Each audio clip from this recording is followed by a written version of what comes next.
Have you ever wondered why some of the most extraordinary minds in history were also the humblest? Why a man who admitted to knowing nothing could become the very symbol of wisdom itself? Tonight, we travel back to ancient Athens, a city of marble and dust, laughter and debate, ambition and ruin. It was the 5th century before Christ, and the world was changing. For the first time in recorded history, human beings were beginning to question not only the gods, but themselves. In the bustling agora, where merchants shouted over the clamor of trade and soldiers recounted stories of war, there walked a man who did not quite fit in.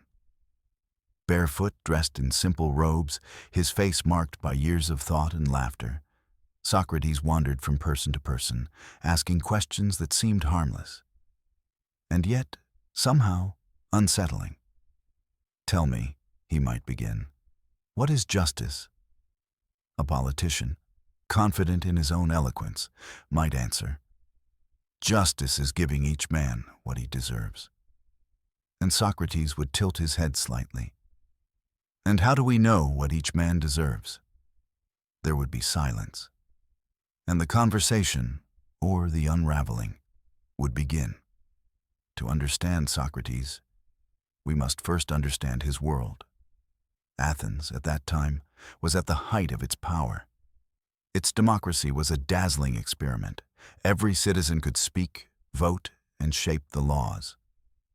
It was a city of poets, artists, generals, and thinkers. Yet beneath its brilliance lay tension, pride, corruption, and the growing noise of politics. Socrates lived simply, almost ascetically. He owned little. He took no payment for teaching, for he claimed he had nothing to teach, only questions to ask. His wife, Xanthippe, is remembered as sharp-tongued and practical, a woman frustrated by a husband who spent more time in thought than at home. But he loved her, and he loved his city, even as he refused to play by its rules. He had served as a soldier in his youth, known for his endurance and courage. He was no fragile scholar. In battle, he stood firm where others fled, lost in contemplation even amidst chaos. Yet his greatest strength was not physical bravery, but moral clarity. The conviction that the examined life was the only life worth living. That phrase, "the unexamined life is not worth living," would echo through the centuries. But what did he mean by it? To Socrates, most people live asleep. They follow habits, customs, and opinions without questioning them. They mistake comfort for happiness and reputation for virtue. They live, but they do not think about what living means. Philosophy, for him, was the act of waking up. But unlike the philosophers who came before him, Socrates did not seek to explain the physical universe. He did not ask what the stars were made of, or what substance formed the world. That had been the work of the so-called pre-Socratics, thinkers like Thales, Anaximander, and Heraclitus. Thales had said that everything came from water, that water was the essence of all things. Anaximander spoke of an endless substance called a peiron, the boundless. Heraclitus said that everything was in flux, that change was the only constant. You cannot step into the same river twice. These early philosophers were the first to replace myth with reason. They sought natural explanations for the cosmos rather than stories of gods. But their focus was on the external world. Socrates turned inward. He asked not, "What is the universe made of?" but, "What is a good life made of?" This shift, from the physical to the ethical, from the cosmos to the soul, was one of the most important in human history. It was the birth of moral philosophy. And it began with one man walking barefoot through Athens, asking uncomfortable questions. He believed that wisdom began with ignorance, or rather, with the awareness of ignorance. "I know that I know nothing," he said. And this was not irony, but insight. True wisdom, he believed, is knowing the limits of one's own understanding.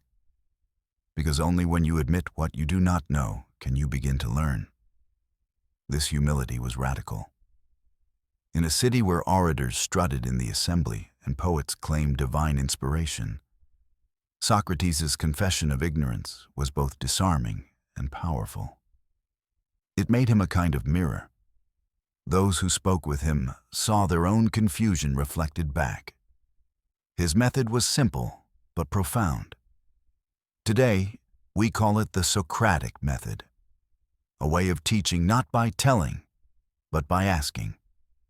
It begins with a question, then follows with more questions, each one peeling back a layer of assumption until the truth, or at least the limits of truth, are revealed.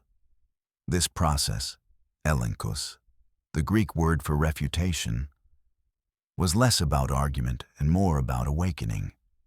He would lead his interlocutors step by step into recognizing contradictions in their own thinking, until they could no longer rest on unexamined beliefs.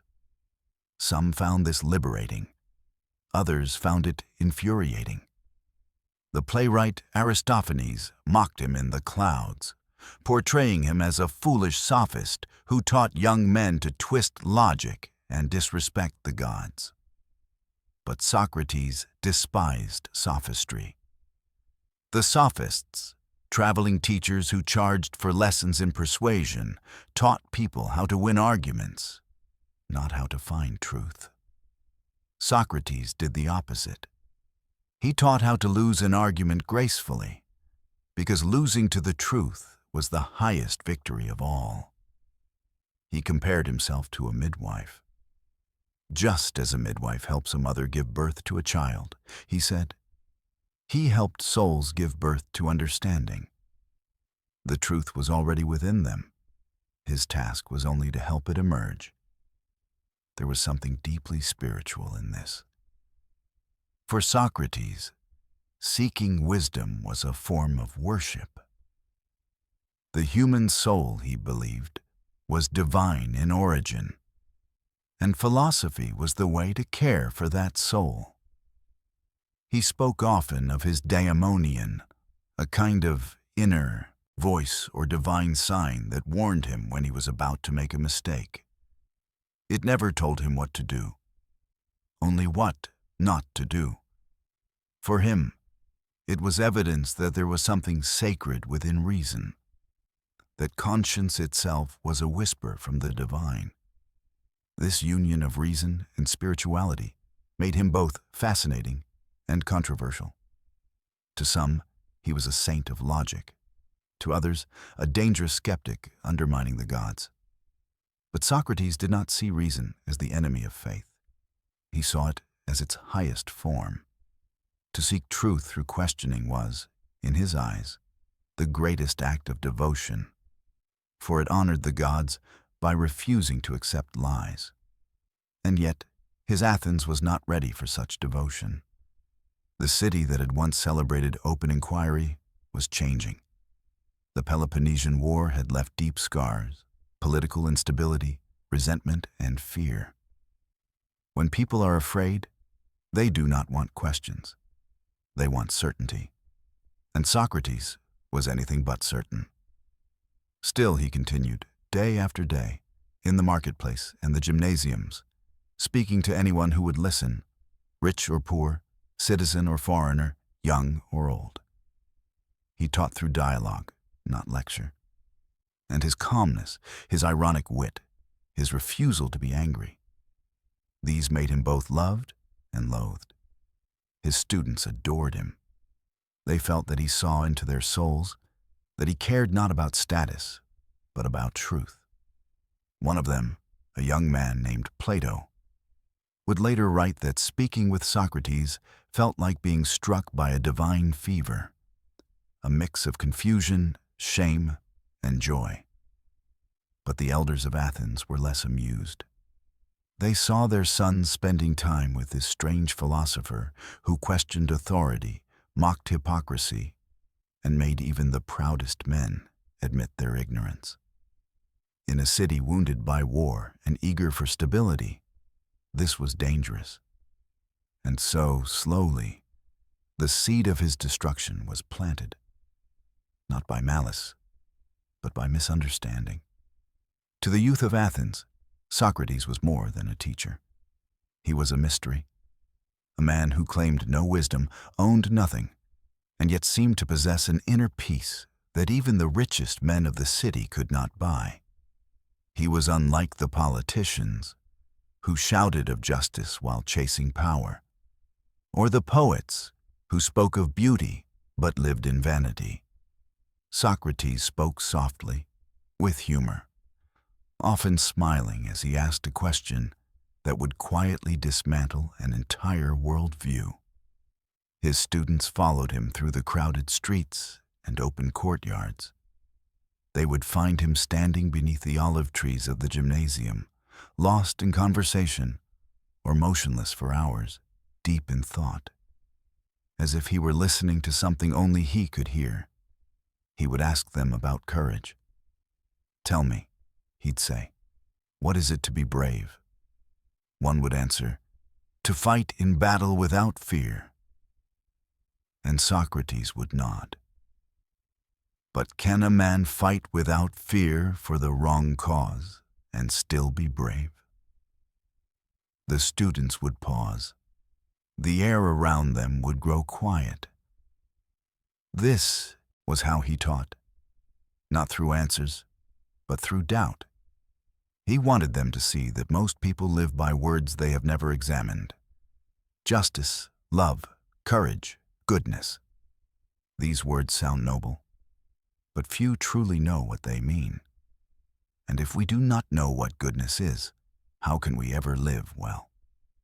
For Socrates, philosophy was not a subject. It was a way of life. It was the art of caring for the soul. He believed that the human soul, psyche in Greek, was the most important part of a person. It was not the physical heart or breath, but the seat of reason and morality, the spark of consciousness that makes us human. When we act without thought, when we let desire or anger control us, the soul becomes disordered, like a city in chaos. But when reason guides desire, when we seek truth above pleasure, the soul becomes harmonious. And harmony, he said, is happiness. This idea would later inspire Aristotle's concept of eudaimonia, the flourishing life. But for Socrates, the insight was already there. He believed that virtue and knowledge were one and the same. To know what is good is to do what is good. This may sound naive, but it rests on a profound observation about human nature. No one does wrong on purpose. People act badly out of ignorance of what truly brings happiness. A thief steals because he believes that money will make him happy. A tyrant oppresses others because he believes that power will bring security. But both are mistaken because their beliefs about happiness are false. Thus, evil, in Socrates' view, is not wickedness. It is confusion. And the cure for confusion is understanding. Philosophy, then, is therapy for the soul. Every dialogue, every question, every logical twist was, for Socrates, an act of healing. By examining our assumptions, by bringing contradictions into the light, we cleanse the mind of error and the soul of unrest. He saw himself as a kind of physician. But instead of healing bodies, he healed ignorance. This is why he walked among the citizens, questioning cobblers, merchants, generals, poets, and politicians alike. Wisdom, he believed, was not a luxury for scholars, but a duty for all. And yet, this very humility, the idea that wisdom belongs to everyone, threatened the elites. The youth, eager to imitate him, began questioning their elders. They challenged authority, mocked empty rituals, and refused to accept tradition blindly. They were not disrespectful, at least not in their own eyes, but curious. To the powerful, however, curiosity looked like rebellion. When a society is built on pride, nothing is more dangerous than a question. And Athens was a proud city. After decades of war with Sparta, defeat had left deep wounds. The democracy that had once been vibrant was now insecure, divided between radicals and conservatives, haunted by its failures. In times of fear, people look for scapegoats. They accused the poets of corrupting morals, the generals of betraying the army, and finally, the philosophers of corrupting the youth. Among them, Socrates stood out, visible, relentless, unafraid. Rumors began to spread. He was said to disrespect the gods. He was said to teach the young to question their fathers. He was said to associate with traitors like Alcibiades, the brilliant but reckless general who had switched sides during the war. None of these charges were fair, but fairness rarely matters when fear takes hold. Socrates had always believed that the soul must obey reason above all else. But now, reason itself was on trial. By the time he was 70, his enemies were ready. They brought formal charges against him: impiety, failing to honor the city's gods, and corrupting the youth of Athens. The irony is almost too perfect. The man who devoted his life to virtue was accused of immorality. The man who sought truth was condemned for deceit. His trial took place in the people's court, before a jury of 500 citizens chosen by lot. The process was not as formal as modern courts. There were no lawyers, no judges in robes. Socrates spoke for himself. Plato's apology records what he said that day. He did not beg for mercy. He did not weep or flatter. Instead, he calmly explained his mission. He said that he had been sent by the gods to remind Athens of its ignorance, to act as a gadfly, stinging the great horse of the city into wakefulness. He admitted that he had no wisdom of his own, but that he could see, more clearly than most, how little humans truly know. He told the jury that he would rather die than stop questioning, for to cease philosophizing would be to betray the divine command to seek truth. Men of Athens, he said, I honor and love you, but I shall obey God rather than you. To many, this was heroic. To others, arrogant. When the votes were counted, he was found guilty. The difference between guilt and innocence was small, perhaps 30 votes. And now came the question of punishment. In Athenian law, both accuser and defendant proposed a penalty. Socrates' accusers demanded death. Socrates, with a smile, proposed something different. He suggested that instead of punishing him, the city should reward him, give him free meals for life, as they did for Olympic champions. After all, he argued, he had done more for the city's soul than any athlete for its body. Some laughed, others seethed. It was classic Socratic irony, a joke, but one filled with truth. When pressed for a more serious proposal, he finally offered to pay a fine. One that his friends, including Plato, would cover. But it was too late. The jury, angered by his refusal to repent, voted for death. Even then, Socrates remained calm. He told the court that death might be a blessing. For either it is a deep, dreamless sleep, he said, or it is a journey to another place, where the souls of the great live forever. He walked from the courtroom not as a condemned man, but as one who had simply completed his argument. They gave him a few days to live. His friends visited him daily, urging him to flee. They could easily bribe the guards, they said. But he refused. If I fled, he told them, I would prove that I never believed in the very principles I taught. For him, philosophy was not an exercise of the mind, but a discipline of the soul. To act unjustly, even in response to injustice, was worse than death. And so, one morning, as the light filtered softly into his cell, he drank the cup of hemlock, a bitter poison extracted from a wild plant, and lay down to rest. Plato describes that moment with unbearable tenderness. Socrates discussed the immortality of the soul until the poison began to take effect. As his legs grew numb, he spoke calmly to his students, asking them to remember that philosophy is the practice of dying, not in despair, but in clarity. His last words were strange and beautiful. He turned to his friend Crito and said, Crito, we owe a cock to Asclepius. Pay the debt and do not neglect it. Asclepius was the god of healing. It was as if he were saying, death, too, is a cure, a healing of the soul from the sickness of ignorance. And with that, the wisest man in Athens fell silent. But the silence was not the end. It was the beginning of a conversation that would last for millennia.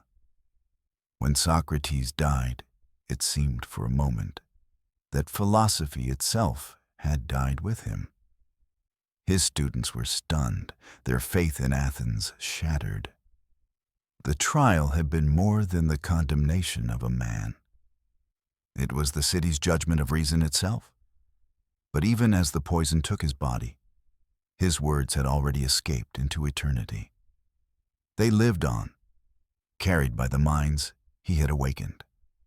Plato, who was in his 20s at the time, never forgot that day. He saw in Socrates not only a man of argument, but a moral hero, someone who had turned philosophy into a way of living. Plato devoted his life to preserving that spirit.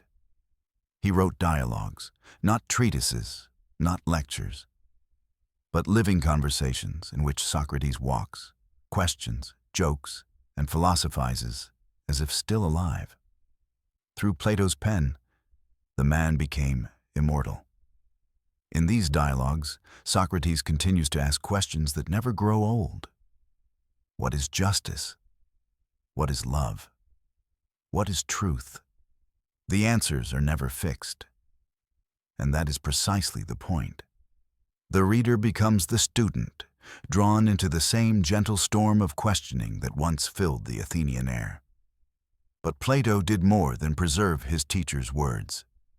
He built upon them.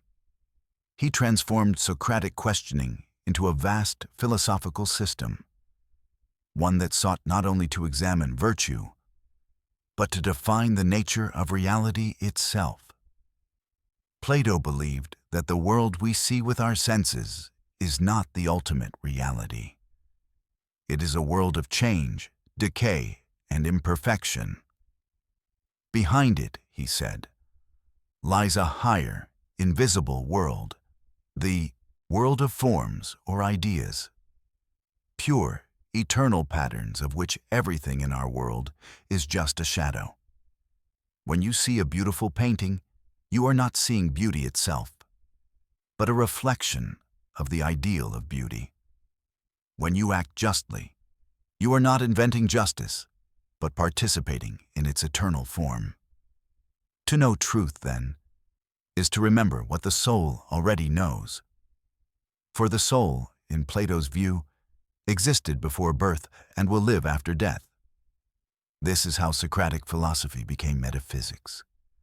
How questions about goodness turned into questions about the very structure of being. In the Republic, Plato imagines a world in which philosophers rule, not because they crave power, but because they understand truth. He paints the famous image of the cave, humanity trapped in darkness, watching shadows on a wall, mistaking illusion for reality. The philosopher is the one who turns toward the light, who leaves the cave and sees the sun, the symbol of truth. Yet when he returns to free others, they mock him, even attack him. It is, of course, the story of Socrates all over again. Plato's teacher had died for revealing uncomfortable truths. His student turned that tragedy into a vision of enlightenment. Still, not everyone agreed with Plato's idealism. Among his students was Aristotle. Practical, observant, methodical. Where Plato looked upward to the world of forms, Aristotle looked outward to the world around him.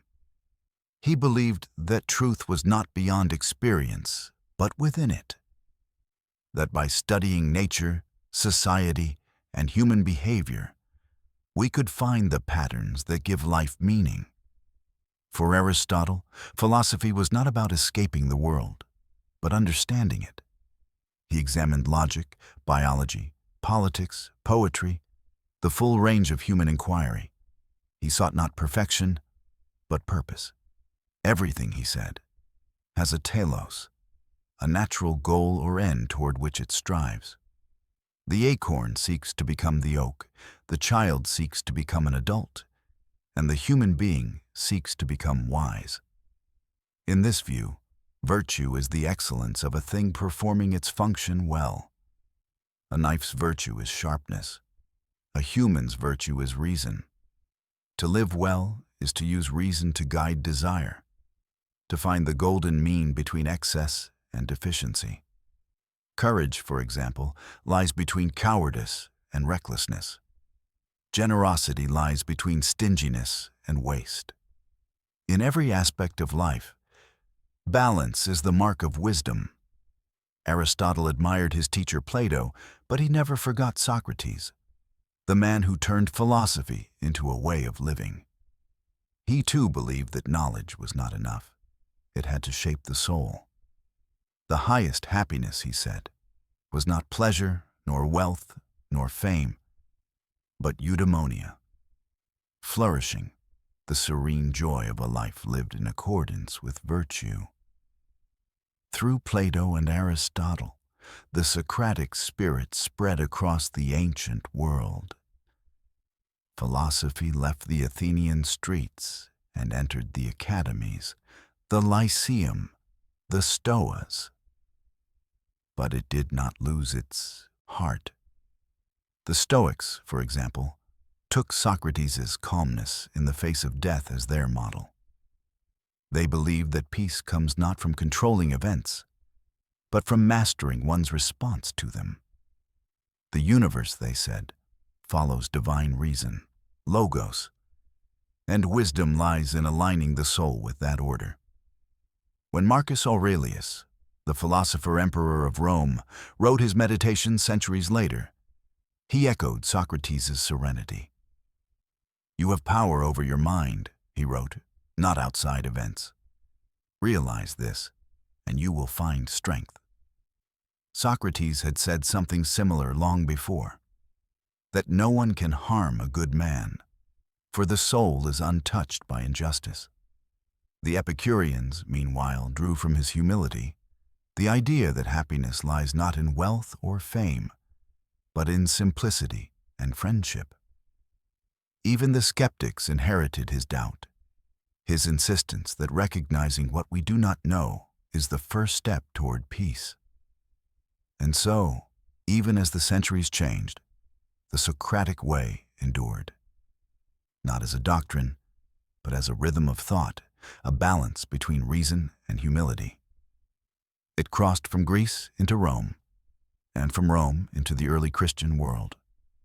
Church fathers like Augustine wrestled with Plato's vision of the soul and Aristotle's logic, blending them with faith. They saw in Socrates a pagan who lived almost like a saint, a man who sought truth beyond the limits of his time. In the Middle Ages, his questioning spirit was preserved in monastic study, where scholars debated the nature of God and reason.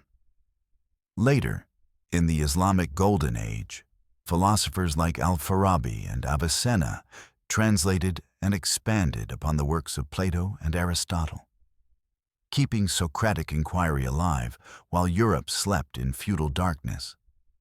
Then, in the Renaissance, the flame was rekindled. Humanists rediscovered the dialogues of Plato and the ethics of Aristotle. They saw in Socrates a symbol of intellectual freedom, a man who dared to think for himself in a world of conformity. Artists painted him calmly drinking the poison, his students weeping around him. Writers praised his virtue, his irony, his wit. To many, he became the prototype of the modern thinker, rational, moral, fearless. Even in the Enlightenment, centuries later, his influence persisted. Voltaire admired his courage. Rousseau admired his integrity. Kant took his moral seriousness as inspiration for his own ethics. That the truly moral act is one done from duty, not from reward. Socrates had said that virtue cannot be taught, only awakened. Kant transformed that into the idea that moral law is written within reason itself. Through each age, his questions took new forms. What is knowledge? What is justice? What is happiness? Yet the essence remained the same. The conviction that wisdom is not possession, but pursuit. And perhaps this is why he continues to comfort those who read him. His philosophy, though rigorous, is deeply humane. It reminds us that confusion is not failure. It is the beginning of understanding. When we feel lost, uncertain, unsure of what to believe, Socrates whispers across time, "Good. Now you are ready to learn." His legacy is not in temples or monuments, but in conversations, in classrooms, cafes, and quiet bedrooms, where people still ask why. For in the end, philosophy is not about knowing the world. It is about knowing yourself. To know yourself, Socrates said, is to realize that the search for truth is endless, but beautiful. It is like walking through the city at dusk, each question lighting a small lamp in the dark. And though we may never see the entire path, the light we carry is enough to guide us one step further. When we speak of Socrates today, we often imagine a single man in sandals, wise, ironic, unbothered by the noise of the world. But the truth is that Socrates is no longer just a man. He is a pattern of thought, a rhythm that repeats itself wherever truth is sought sincerely. You can hear echoes of his method in every serious classroom, in every honest conversation. When a teacher asks, "But how do you know?" that is Socrates. When a scientist questions her own data, wondering whether the result could be biased, that too is Socrates. He gave humanity a new way to think, one that does not begin with certainty, but with curiosity. Before Socrates, wisdom was something you received, from gods, poets, or prophets. After him, wisdom became something you pursued through doubt and dialogue. It is easy to underestimate what a radical shift that was. The ancient world, for all its beauty, was full of fear. Fear of offending the gods, fear of breaking tradition, fear of the unknown. To question was to risk chaos. But Socrates taught that the real danger lies not in questioning, but in never questioning at all. To live without asking why, he said, is like walking through life asleep. You may appear to move, but you go nowhere. His famous dialogues show how truth emerges not as a treasure to be discovered, but as a flame to be kindled. It is born not from silence, but from friction, from the gentle clash of minds willing to test their beliefs. Modern psychology would later call this cognitive dissonance. The tension that arises when what we believe collides with what is true. Socrates understood this feeling deeply. He knew that discomfort was the birthplace of understanding. This is why he questioned the comfortable. He believed that the examined life requires courage, not the courage to fight in war, but the courage to admit you might be wrong. There's something profoundly therapeutic about that. Today, in cognitive behavioral therapy, a method of treating anxiety and depression, patients are often taught to examine their own beliefs, to ask whether the thoughts that torment them are really true. It is, in essence, the Socratic method turned inward. When Socrates asked, "What is courage?" or "What is justice?" he was not only seeking abstract definitions, he was training the human mind to reason with itself, to find clarity amid confusion. This kind of questioning does not destroy faith or morality. It refines them. It separates what we believe because it is easy from what we believe because it is true. His way of thinking laid the foundation for logic itself, for the idea that arguments can be tested, that reasoning follows rules. Aristotle would later formalize these rules into syllogisms, patterns of reasoning that became the backbone of science. But the spark, the impulse to ask why, was already there, burning quietly in Socrates' dialogues.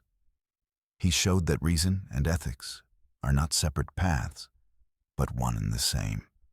To think clearly is to live rightly. That connection between intellect and virtue shaped Western civilization in ways that even Socrates could not have imagined. The idea that truth can be discussed, tested, and shared, that society itself should be built on argument rather than authority, is the root of democracy, science, and education. When a courtroom demands evidence rather than faith, that is the echo of Socratic thought. When a journalist questions power or a scientist challenges the consensus, that too is his spirit at work. And yet, Socrates would have smiled at how seriously we take him. He had no desire to be worshipped. He never founded a school, never wrote a single word. He distrusted fame. He believed that wisdom with pride is like a cup overflowing. It spills and wastes. True wisdom fits quietly in the mind, like water taking the shape of its vessel. He even distrusted eloquence. He said that the orator's tongue can charm, but only the examined word can heal. To him, speech was not an art of persuasion, but a practice of purification, a way to make the soul clearer to itself. This humility may explain why he never fled Athens when condemned to die. To run away would have been to act against his own principles. For all his questioning, Socrates trusted that reason and morality were not inventions of man, but reflections of something greater, something eternal, like truth itself. In this sense, Socrates was both a rationalist and a mystic. He believed that the soul's journey toward truth was a sacred calling, that philosophy was, at its core, an act of love. The Greek word philosophia, the love of wisdom, was not a metaphor for him. It was literal. To love wisdom was to love something divine. This is why he spoke of his daimonion, the inner voice that warned him when he was about to do wrong. It was his way of describing conscience, the quiet intuition that tells us when our reasoning has strayed from the good. He did not claim it as a revelation from the gods, but as something shared by all humans, a spark of moral intelligence that guides us if we are willing to listen. That idea, that reason and morality are united within us, has echoed through centuries of philosophy and psychology. Modern neuroscience, for example, shows that decision-making is a dance between emotion and logic. The prefrontal cortex reasons, while the amygdala feels. Socrates anticipated this balance long before science could describe it. He knew that to think well is also to feel rightly. When he spoke of virtue as knowledge, he did not mean knowledge in the cold, academic sense. He meant awareness, the living understanding that links our thoughts to our actions. To know what good is, in his view, was to desire it. Ignorance, therefore, was not merely the absence of information, but the blindness of the soul. It's strange how modern his ideas sound. He believed that moral failure is not evil, but misunderstanding, a failure of insight. If a person harms others, it is not because they choose evil, but because they have mistaken what will bring them happiness. This compassion for ignorance is one of his most human qualities. He did not hate those who disagreed with him. He pitied them. He saw them as sleepwalkers, not bad people, but unawakened minds. And in that sense, he was a philosopher of kindness. He could be sharp, yes, and ironic, but his irony was never cruel. It was the irony of a teacher who knows that the student's struggle is part of the learning. He smiled not at ignorance, but at the human comedy of our efforts to be wise. There's a story told by his student Xenophon. Once, a man bragged to Socrates about his vast library, boasting of how many scrolls he owned. Socrates replied, "You are not wiser for owning books than a glutton is healthier for owning food." It was a gentle jab, but also a lesson. Knowledge is not what we possess. It's what we digest, what becomes part of our being. And that idea, that knowledge is nourishment, would echo in every great philosopher who followed. Plato built his academy on it. Aristotle's Lyceum trained students to reason from evidence. The Stoics turned it into moral discipline. The early Christian monks made it a form of prayer. Everywhere the Socratic seed grew, it adapted, like a tree whose roots reach deeper each century, finding new soil in new minds. Today we can still trace that lineage. Every modern university, every open debate, every honest scientific inquiry owes something to that barefoot man in Athens. Because philosophy, at its heart, is not about systems or dogmas. It is about the human need to understand, to make meaning in a world that often refuses to explain itself. And that need is timeless. Even now, as you listen to these words in the quiet of night, perhaps you can sense what Socrates must have felt walking under the Athenian stars. That the search for wisdom is both endless and peaceful. A journey without a final destination, but filled with light all the same. To seek the truth is, in its own way, to rest within it. Socrates had never written a constitution, but in many ways, his words became the moral backbone of Western law and politics. He did not invent democracy. Athens already had one, vibrant and noisy. But he gave it a conscience. Democracy, in his eyes, was a beautiful but fragile thing. It was built on the belief that every voice matters, that truth can emerge from conversation. But that conversation, he warned, could only survive if citizens were willing to think. Without philosophy, democracy decays into noise, a market of opinions without reason. He once compared society to a ship. Imagine, he said, a crew that spends all its time fighting over who should steer, without learning the art of navigation. Such a ship will drift or sink. The captain, he insisted, must be the one who understands how to guide it, not through power, but through wisdom. For Socrates, politics was not a game of dominance, but a moral craft. Leaders should not seek applause, but truth. They should govern not with cunning, but with care. It sounds idealistic, even impossible. And yet, that ideal, that rulers should be wise rather than rich or ruthless, still lingers in the human heart. Every time we wish our leaders were more thoughtful, less corrupt, more sincere, we are echoing Socrates. He also changed how we understand education. In his time, learning meant memorization. Teachers recited, students repeated. But Socrates broke that pattern. He refused to lecture. He asked questions instead, endless, unsettling, liberating questions.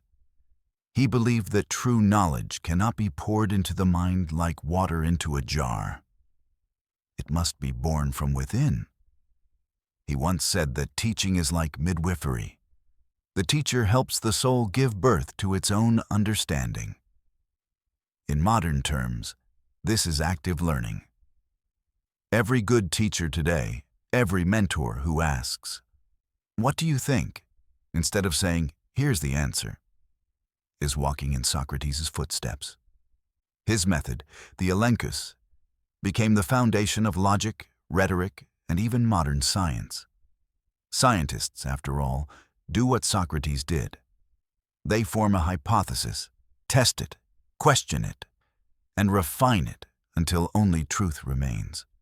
It is no exaggeration to say that the entire structure of critical thinking, the foundation of universities, research, and even free speech, began with this one man asking questions in a public square. And yet, what made Socrates unique was not his intellect alone, but his ethics. He taught that morality is not imposed by gods or governments, but discovered through reason. If an action is right, it must be right because it makes sense, because it harmonizes with the order of the soul and the world. To act unjustly, even under orders, is to harm one's own soul. This idea would echo centuries later in every moral revolution. From religious reform to civil rights, from the abolition of slavery to the defense of conscience. It is because of Socrates that we can even ask, should I obey an unjust law? He taught that the law must serve justice, not the other way around. When Martin Luther King Jr. wrote his letter from Birmingham jail, defending nonviolent protest, he cited Socrates by name. He said that just as Socrates created tension in the mind to awaken truth, civil disobedience creates tension in society to awaken justice. Imagine that. A man in the 20th century, imprisoned for his beliefs, calling upon the spirit of one who died 2,400 years earlier for the same reason. That is how philosophy survives. Not through temples, but through courage. Socrates also reshaped how we think about the soul itself. In his dialogues with Plato, he argued that the soul is immortal, not in the religious sense of reward or punishment, but as the eternal principle of life and reason. The body may decay, he said, but the mind's capacity for truth hints at something divine. He used simple analogies. When you see beauty in a face or sunset, you are reminded, he said, of beauty itself, something perfect that no physical thing can fully express. The soul, too, belongs to that higher world. This belief gave him serenity in the face of death. For Socrates, philosophy was preparation for dying, not morbidly, but wisely. To philosophize was to detach from the illusions of the senses and to care for the part of us that endures. Modern philosophers have reinterpreted this idea in secular ways. Some say that immortality lies in consciousness, the continuity of awareness that connects moments of being. Others say it lies in influence, in the ripples of our actions and ideas. But in all of these, the Socratic spirit persists. The conviction that the life of the mind is sacred. Even psychology, a discipline born thousands of years later, owes something to him. The very term psyche, meaning soul, is the word Socrates used to describe the inner self. He believed that the soul becomes sick through ignorance, just as the body does through neglect. A soul consumed by greed or hatred, he said, is like a body ravaged by disease. The cure is self-examination, the process of bringing one's thoughts and motives into the light. This idea would later inspire the work of thinkers like Freud and Jung. Freud saw the unconscious as a realm of hidden drives. Socrates had called it the unexamined part of the soul. Jung's process of individuation, becoming aware of one's inner self, mirrors the Socratic pursuit of self-knowledge. Even modern therapy echoes his lessons. Change begins with awareness. You cannot heal what you will not face. And yet, for all his rationalism, Socrates never reduced life to reason alone. He understood that emotion, desire, and wonder were also parts of the human experience. Philosophy, for him, was not the denial of feeling, but the education of it. Teaching the heart to follow truth without losing its warmth. He once said that a life without wonder is not worth living. That, too, was part of his wisdom. To question is not to destroy faith. It is to deepen it. He loved Athens, not for its power or wealth, but for its ability to think, to dream, to debate. Even when it condemned him, he forgave it. No evil can happen to a good man, he said, meaning that injustice harms the perpetrator more than the victim, for it wounds the soul that commits it. That serenity in the face of cruelty remains one of the most extraordinary examples of moral strength in history. Today, when we speak of integrity, of remaining true to oneself under pressure, we are, knowingly or not, speaking in the language of Socrates. He turned death itself into a lesson, that a good life is measured not by length or comfort, but by the clarity of one's mind and the purity of one's heart. And that is why, centuries later, his name is still whispered whenever someone dares to question, to think, to be honest in a world that rewards pretense. If Socrates were alive today, walking barefoot through our cities, he would not be holding a scroll or speaking from a marble podium. He would probably be sitting at a cafe, listening more than he talked, watching the endless flow of human conversation, opinions shouted into the void of social media, beliefs traded like currency, knowledge scattered and multiplied. And eventually, he would smile and begin to ask questions. Why do you think that? How do you know? What do you mean by truth? His questions would sound simple, almost childlike. But behind them lies the same quiet force that once challenged emperors and priests. Because Socratic questioning isn't about winning an argument. It's about dissolving illusion. In the age of information, that might be more necessary than ever. We live surrounded by knowledge, by data, by facts, by explanations. But wisdom remains as rare as it was in ancient Athens. We mistake access for understanding. Socrates would have noticed this immediately. He might have said, "You have built great libraries of light, but have you illuminated your own minds?" The Socratic spirit reminds us that technology alone cannot save us from ignorance. We can automate learning, but not reflection. We can connect billions of people, but still fail to listen.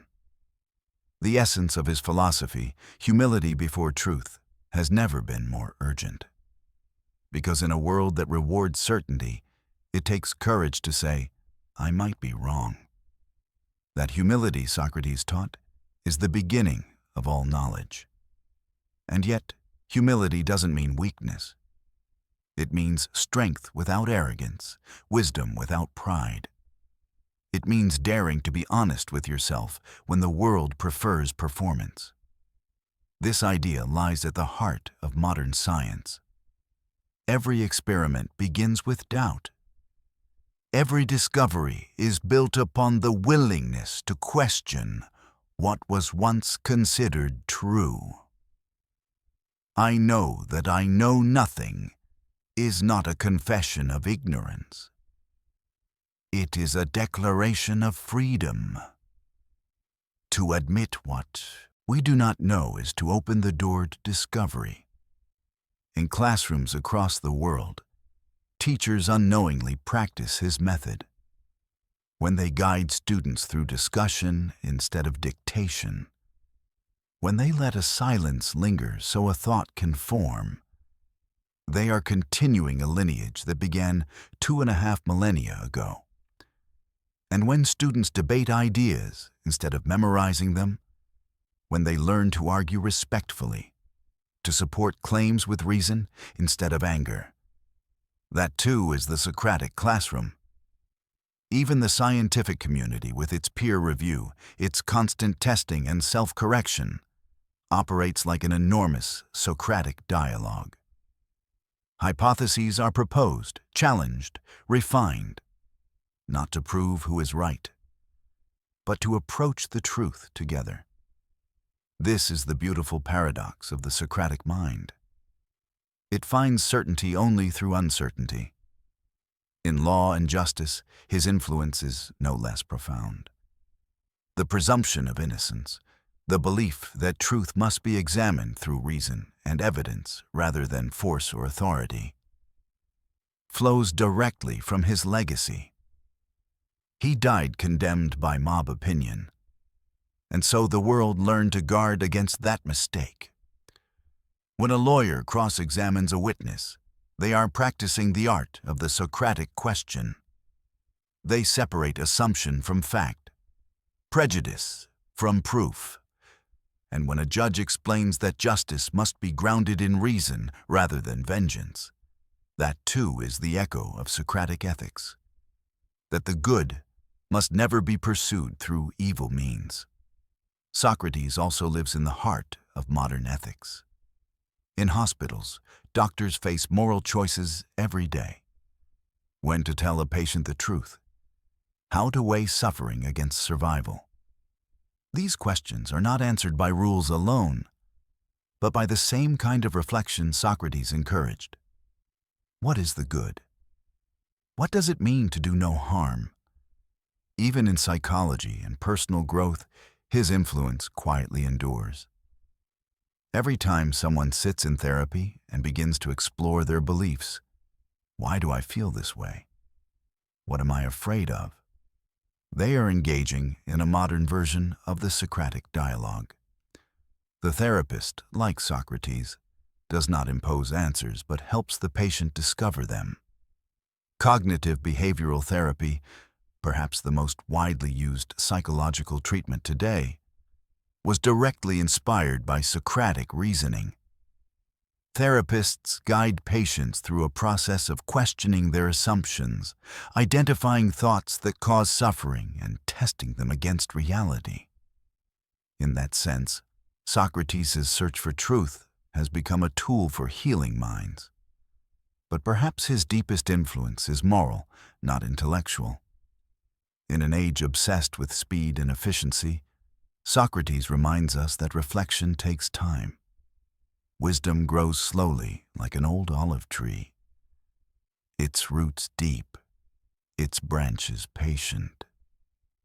He would not have cared for quick opinions or viral outrage. He would have asked us to pause, to breathe, to think before reacting. He would remind us that truth cannot be shouted. It must be listened into being. And in that sense, his philosophy is an antidote to the anxiety of the modern world. It invites us to slow down, to question not only the world, but ourselves. Am I living well?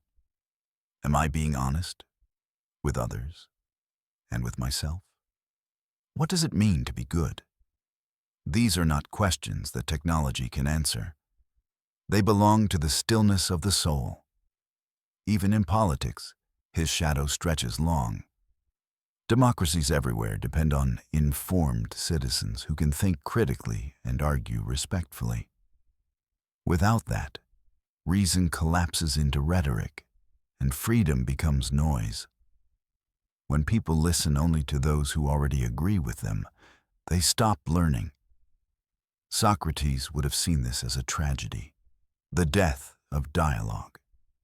He might have said, "The greatest danger to truth is not the lie, but the refusal to listen." That line between wisdom and arrogance, between reason and pride, is as thin today as it was in ancient Athens. But his teachings offer a bridge, a way to cross that line without falling into despair or dogma.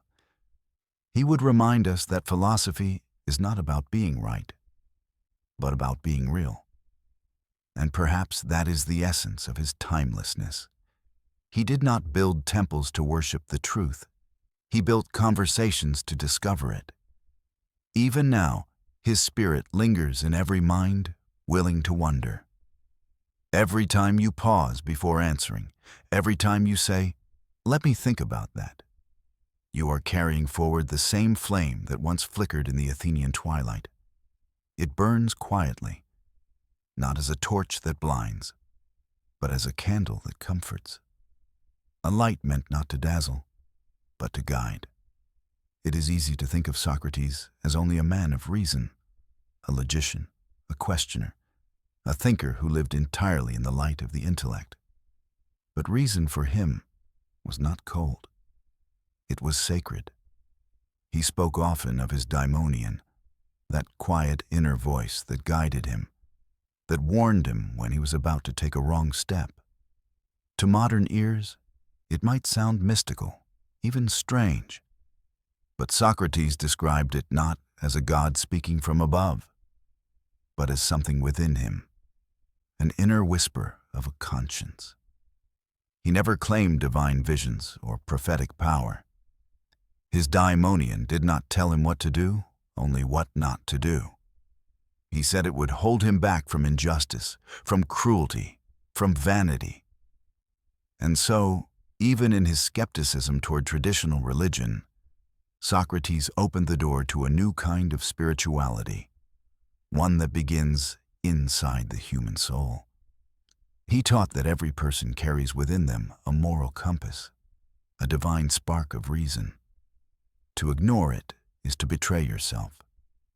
In this way, his thought became a bridge between philosophy and religion, between reason and faith. Centuries later, when early Christian thinkers like Augustine and Thomas Aquinas searched for a way to reconcile faith with logic, they found their model in him. They called him a pagan saint.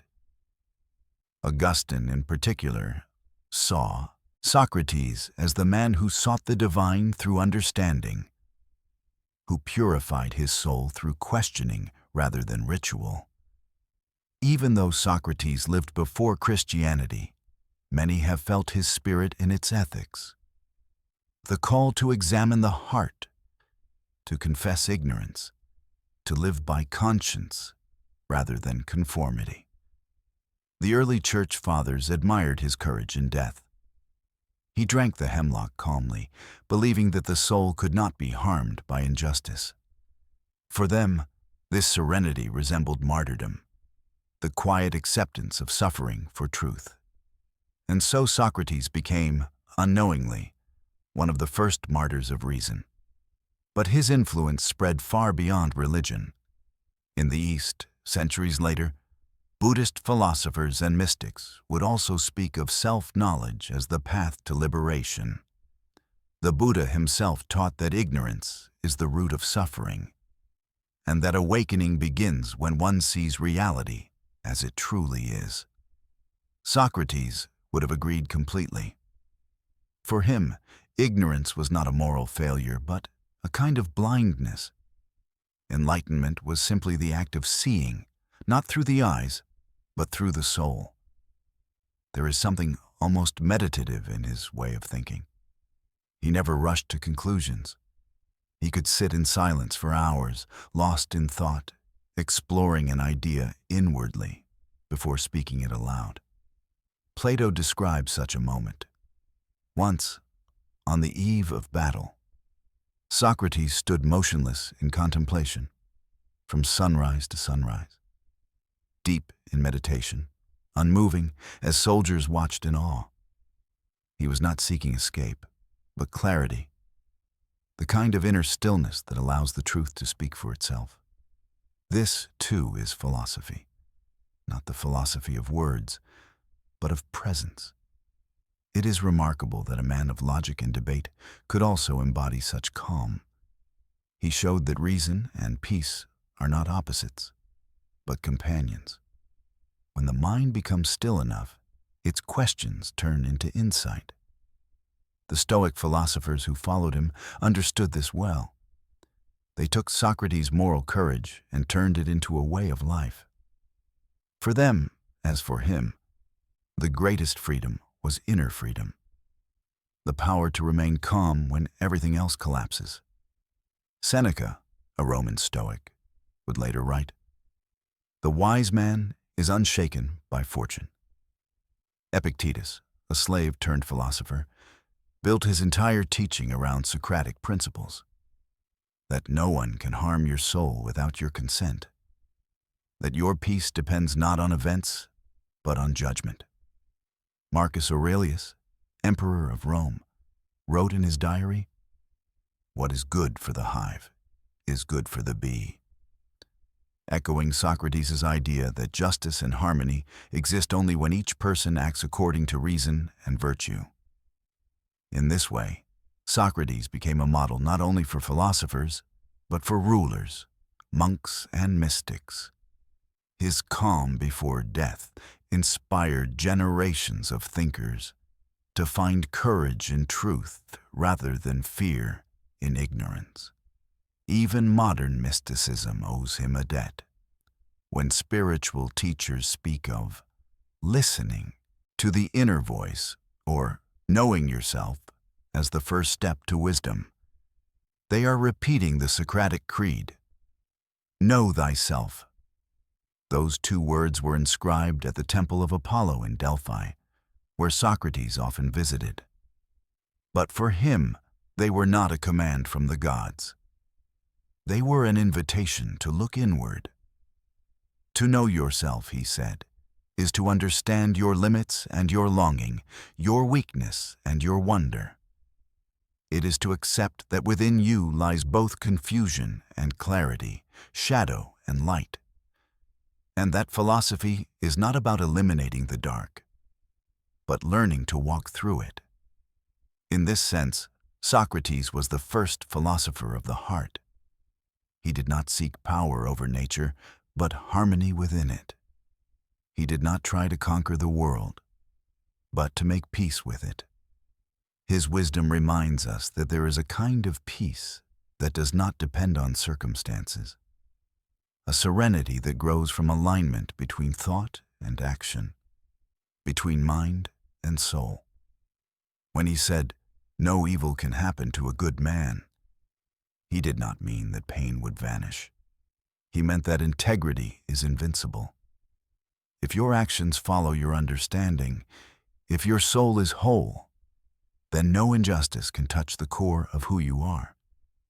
This idea has comforted philosophers, monks, and seekers for centuries. It suggests that peace is not the absence of conflict, but the presence of truth. And that truth, for Socrates, was never abstract. It was lived.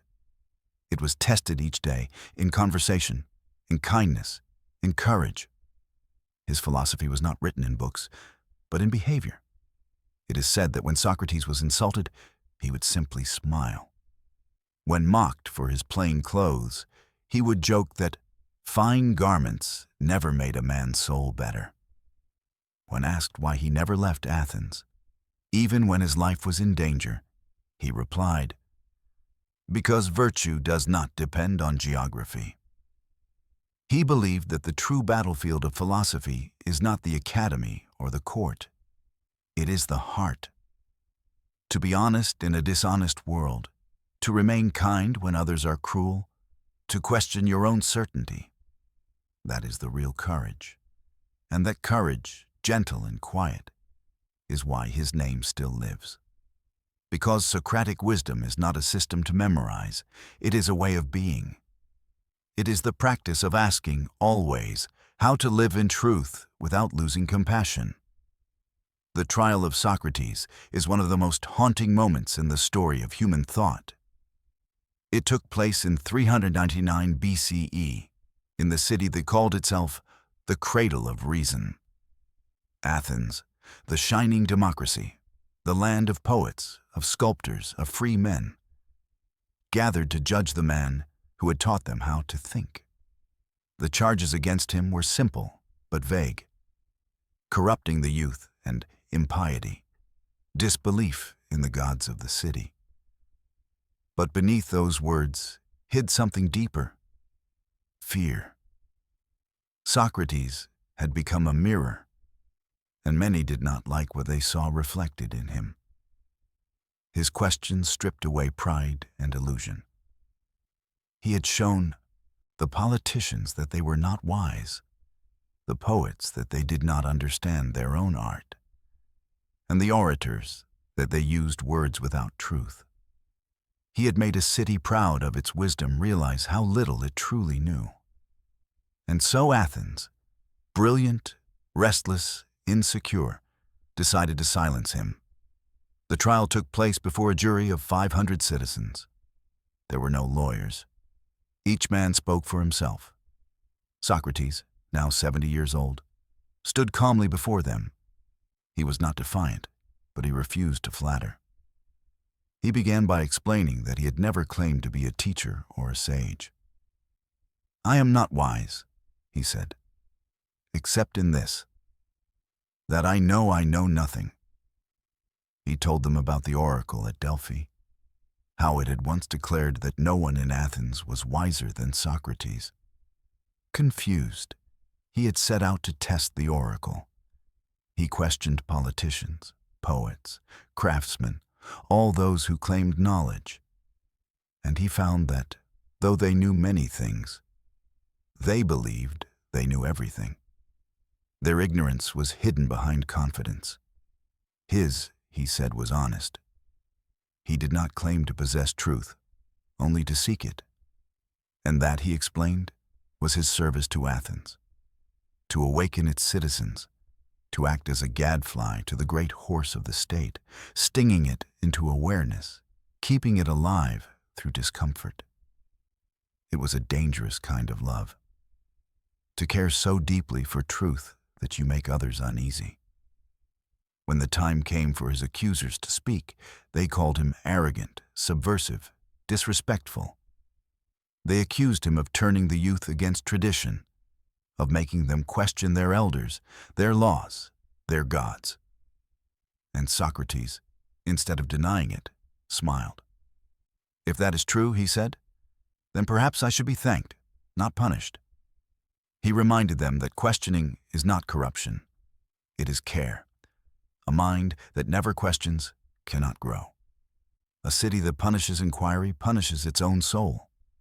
But reason, once threatened, often retreats before emotion. The jury, stirred by pride and fear, voted to condemn him. And yet, even then, he did not beg for mercy. He refused to propose exile or silence. He said instead, "I would rather obey the God and continue to seek truth, even if it costs my life." He told them that death was not to be feared, for no one knows whether it is the greatest evil or the greatest good. To fear it, he said, is to claim knowledge one does not have. and that is the very ignorance philosophy must fight. And so the verdict was sealed. Death by hemlock. His friends wept. His students pleaded with him to escape. But Socrates refused. He said that to flee would betray the very laws he had spent his life respecting. He had always taught that justice must not depend on circumstance. Now he would prove it. In Plato's dialogue Phaedo, we find him on his last day, calm, surrounded by his friends. The sun is setting over Athens. He speaks softly about the soul, about how it longs to leave the body, about how philosophy is a preparation for this moment, the separation of spirit from flesh. He tells them that death is not an end, but a release. The soul, freed from its bodily prison, returns to the realm of truth, where it can see clearly at last. He comforts them, not as a dying man, but as a teacher still teaching. When the jailer brings the cup of poison, Socrates takes it without hesitation. He lifts it in his hand, smiles, and says, "Let us make this libation to the gods. Perhaps they will grant me a safe journey." Then he drinks. Plato writes that he walked for a while until his legs began to grow heavy. He lay down, and as the cold crept upward, he spoke one last time. "Crito, we owe a cock to Asclepius. See that it is paid." It is a strange final sentence, but its meaning has echoed for centuries. Asclepius was the god of healing. The offering of a cock was made by those who had recovered from illness. By saying this, Socrates was thanking the god, not for life, but for death. For him, death was a healing, a cure for ignorance, a passage into truth. And then, Plato writes, he grew still. His eyes were open, peaceful. The wisest man in Athens had died as he had lived, unafraid, questioning, serene. In that quiet moment, a new kind of hero was born. Not one who conquered nations, but one who conquered fear. His death marked the birth of moral philosophy, the belief that truth is worth dying for, and that the soul's integrity matters more than its survival. From that moment on, every thinker who has ever faced power with honesty, every scientist, every writer, every dissident who chose truth over comfort, has walked in his shadow. His students, especially Plato, could not forget him. They turned his death into the seed of an idea that would grow into centuries of philosophy. Plato wrote the Republic, imagining a society guided by reason and justice, one ruled by philosopher kings. Aristotle, his student, transformed that dream into a system of logic and science. And together, they shaped the mind of the Western world. It is strange, isn't it? How one man, who owned nothing, who wrote nothing, who spoke until condemned, could leave behind a legacy greater than any empire. His victory was not in survival, but in remembrance. His body perished, but his question, "What is the good life?" became immortal. When Socrates died, Athens fell silent, not because the city loved him, but because it had silenced something inside itself. The people who had shouted for his death went back to their homes, to their shops, to their politics. But in the quiet corners of the city, a few young men sat and remembered his words. Among them was one who would change the world. Plato. Plato was only a young man when his teacher drank the poison. But he had seen something that burned itself into his mind. The calm of a man who faced death not as an enemy, but as a teacher. And so Plato decided that Socrates must never be forgotten. He would give his master immortality, not through monuments of marble, but through words. In Plato's dialogues, Socrates lives again. We hear his voice, his questions, his irony, his humor. We see him walking through Athens, talking to young men in the gymnasium, challenging priests, questioning politicians, laughing gently as he exposes their confusion. But Plato did something more than preserve his teacher's memory. He turned Socratic questioning into a vision of the universe. He asked himself, if truth exists, where does it live? And he imagined a world beyond the senses, a world of pure, eternal forms or ideas. When we see a beautiful thing, Plato said, we are not seeing beauty itself, only its shadow. The perfect beauty, the perfect justice, the perfect goodness exists somewhere beyond this world, in a realm that the soul once knew before birth, and to which it longs to return. And in this vision, Socrates became not just a man, but a symbol, the soul seeking its way home. Philosophy, then, was not just argument. It was remembrance. To learn was to awaken, to recall the truth your soul already knew. Plato called this process anamnesis, recollection. And through it, he gave philosophy its wings. The dialogues became sacred texts for centuries to come. In the academy, the first great school of philosophy, students walked beneath olive trees and argued about the nature of virtue, of justice, of love. They followed Socrates' voice through Plato's pages, searching for the perfect balance between thought and being. But then came Aristotle, the student who would outgrow the master. Aristotle loved Plato deeply, but he also doubted him. He said, Plato is dear to me, but dearer still is the truth. Where Plato looked upward to the world of forms, Aristotle looked outward to the natural world. He believed that truth was not hidden in another realm, but woven into this one. Instead of seeking abstract perfection, Aristotle observed the patterns of life itself: plants, animals, stars, societies. He studied how things move, grow, and change. He built the first system of logic, the art of reasoning through syllogisms, where from two true statements you could infer a third. And through this, philosophy gave birth to science. Socrates had taught men to question. Plato had taught them to imagine. Aristotle taught them to observe. Together, they formed the foundations of Western thought, a trinity of mind that would shape knowledge for thousands of years. Aristotle's influence spread far beyond Greece. When Alexander the Great, his student, conquered the known world, he carried Aristotle's books with him. And so, in dusty libraries from Egypt to Persia, the seeds of Greek philosophy took root.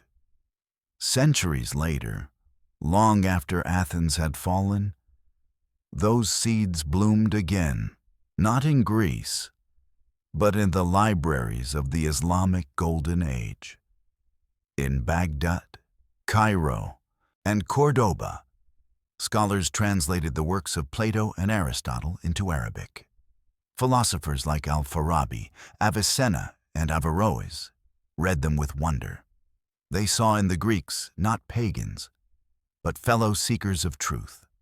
And so, Greek philosophy found refuge under the desert stars, preserved by Muslim scholars who called it falsafa, the love of wisdom. They debated how faith and reason could coexist, how the human mind could approach the divine without losing humility. And when Europe sank into the Middle Ages, it was from these scholars that the flame of philosophy would one day return. When their translations reached Europe again, in the 12th century, it was as though a long-lost voice began to speak once more. Monks and scholars rediscovered Aristotle, and through him, the echo of Socrates. Thomas Aquinas, the great Christian thinker, built an entire synthesis of faith and reason on their ideas. He said that God's truth could be found both in Scripture and in nature, that the mind was not an enemy of belief, but its partner, and behind that partnership stood the spirit of Socratic inquiry. Never accept without question, never believe without reflection. Through the centuries, the form of philosophy changed, but its heart remained the same, the gentle insistence on asking why. During the Renaissance, artists and scientists rediscovered the human as the measure of all things. Leonardo da Vinci dissected the body and the soul with equal curiosity. Michelangelo carved human beauty out of marble, as if to prove that matter itself could reach toward the divine. And though they worked with brushes and chisels rather than words, they were all children of Socrates, seeking truth through creation, finding wonder in understanding. Then came the 17th century, and with it, the modern age. The telescope, the printing press, the microscope, all instruments of questioning, all ways of seeing beyond the surface. René Descartes, the French philosopher, sat by his fire one winter and decided to doubt everything. He wondered whether any of his beliefs were truly certain. The world might be an illusion, his senses might deceive him, perhaps even his memories were false.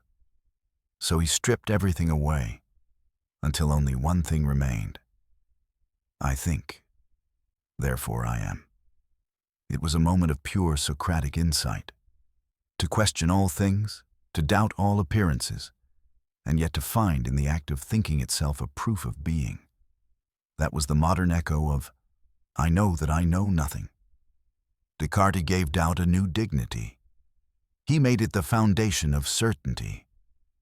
After him came Spinoza, who sought to see God in the laws of nature, and Leibniz, who dreamed of a universe ruled by reason, and later Kant, who asked how the human mind itself shapes experience, how we do not merely perceive the world, but participate in its meaning. Kant said that Socrates' humility, the admission of ignorance, was the starting point of enlightenment. He defined enlightenment as the courage to use your own understanding without guidance from another. That courage, he said, is what frees humanity from immaturity. And so, in a sense, the Enlightenment itself, that great awakening of science, reason, and freedom, was a vast continuation of the Socratic project. But not all philosophers agreed with its optimism. In the 19th century, Friedrich Nietzsche looked back and asked whether reason had become too proud, whether in worshipping logic humanity had forgotten life itself. He admired Socrates, but also blamed him, saying that the ancient world, once full of tragedy and music and instinct, had been made too rational by his questioning spirit. Nietzsche saw in Socrates the birth of self-consciousness, the endless need to justify, to explain, to analyze. And yet, even in his criticism, Nietzsche could not escape Socrates. His entire philosophy of self-overcoming, of becoming who you are through reflection and struggle, was deeply Socratic. The philosopher who tried to move beyond him was, in truth, still following his example, questioning, doubting, seeking authenticity. It is remarkable how every era remakes Socrates in its own image. To some, he is the father of reason. To others, a spiritual guide. To still others, a rebel who defied authority. But in all cases, he remains the same quiet figure, asking questions that never die. Because in the end, philosophy is not about answers, but about the quality of our wondering. Even now, More than 2,000 years after Socrates walked through the dusty streets of Athens, his questions remain alive, quietly shaping how we think, how we learn, and even how we see ourselves. You can hear him in classrooms everywhere, where teachers encourage their students not to memorize, but to explore. When a teacher asks, "Why do you think that?" instead of simply correcting an answer, that is the spirit of Socrates: curiosity over conformity, thought over repetition. You can hear him in the sciences too. Every experiment begins as a question, not a statement. What if? Could this be true? How can we know? Those are Socratic questions dressed in modern language. And every scientist who admits uncertainty, who tests rather than assumes, who changes their mind when the evidence demands it, is keeping alive that same ancient humility. Even in art, his wisdom lingers. The painter who looks twice before choosing a color, the writer who rewrites a sentence until it truly says what they mean, the musician who listens for the truth in a single note. All are practicing the discipline of self-examination. The search for beauty, after all, is also a search for truth. But Socrates' deepest lesson is not about knowledge at all. It is about character.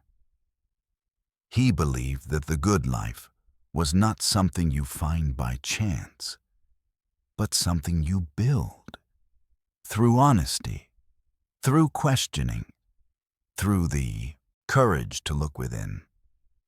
He taught that virtue and knowledge are one, that people do wrong not out of evil, but out of ignorance, that to know what is good is to be drawn toward it, like a flower turning toward the sun. If this sounds simple, it is only because it is profound. Think of how often we act without reflection. Speak before thinking, judge before listening, desire before understanding. Socrates invites us to pause, to examine, to ask gently, is this true? Is this kind? Is this necessary? And in that pause, that quiet moment of thought, something changes. Awareness replaces impulse. Compassion replaces pride. Understanding replaces fear. That is where wisdom begins. Not in the noise of certainty, but in the stillness of reflection. He taught this not only with words, but with his life. He lived with almost nothing, yet lacked nothing. He owned no possessions, yet possessed peace. He accepted death not as defeat, but as the final proof that integrity cannot be destroyed by circumstance. In this way, he showed that philosophy is not a luxury of scholars, but a way of living available to anyone, rich or poor, educated or not. It begins simply by asking yourself what you believe and why. And that simple act, to question, is the beginning of freedom. Because without questioning, we live under the rule of habit, of fear, of imitation.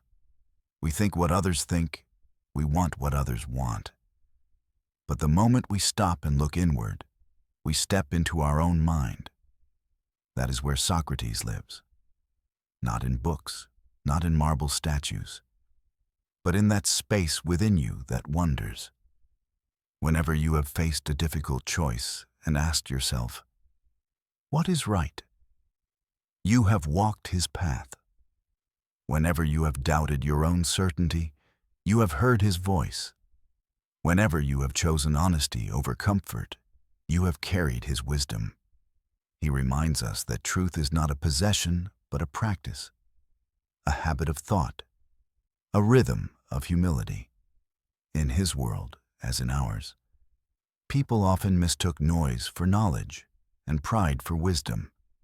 But he showed that to live well is to live quietly, truthfully, attentively.